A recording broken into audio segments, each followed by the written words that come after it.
यह क्वेश्चन है जिसमें दिया है एक धातु के एम ऑक्साइड को भार के अनुसार 14% ऑक्सीजन है तथा धातु एम का परमाणु भार 24 है, सूत्र होगा।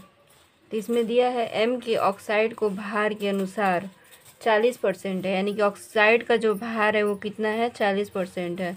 और एम का कितना दिया है, जब ये 40% होगा टोटल 100% होता है तो इसमें 60% इसका होगा। 60 16 और 40 100 होता है।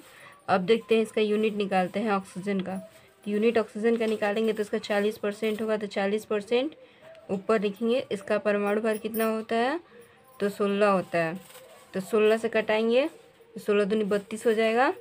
32 होगा तो 8 बचेगा, तो 16 पाँच 80 होता है। पॉइंट दे देंगे 16 पाँच 80।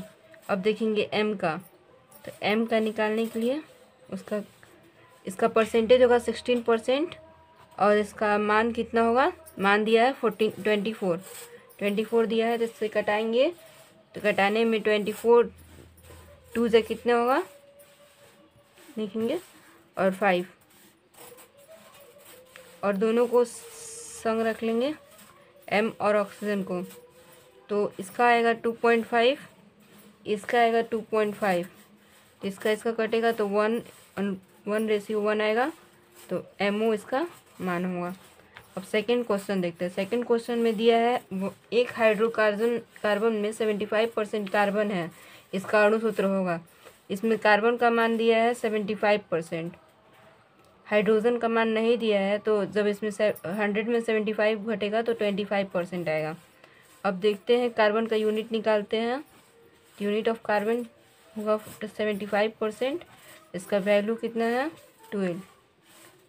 बरछक 72 होता है, तो इसमें 72 में 3 जाएगा तो कितना हासिल बचेगा 30 तो 12 दूनी 24, 6 बचेगा, 6 में 0 जाएगा तो 52 60 होगा। अब यूनिट ऑफ हाइड्रोजन का निकालेंगे तो 25% इसका होगा और एक वैल्यू जाएगा, तो इस 25 का 25 आएगा इसमें। अब दोनों को कॉमन ले लेंगे, कार्बन और हाइड्रोजन को। इसका 6.25 तो 6.25 लिखेंगे, इसका 25% इसका 25 लिखेंगे। और ये छोटा है तो दोनों से इससे भाग दे देंगे, 6.25 से और 6.25 से। यहाँ से तो ये 1 हो जाएगा, यहाँ से कटेगा तो 25 बार में कटेगा। 0.25 ये पॉइंट ऊपर जाएगा तो 100 जाएगा, 25 4 जा 100। अब इसका मान लिखेंगे तो C का वैल्यू 1 आया है तो 1 लिखेंगे और H का वैल्यू 4 आया है तो 4 लिखेंगे, तो CH4 आएगा।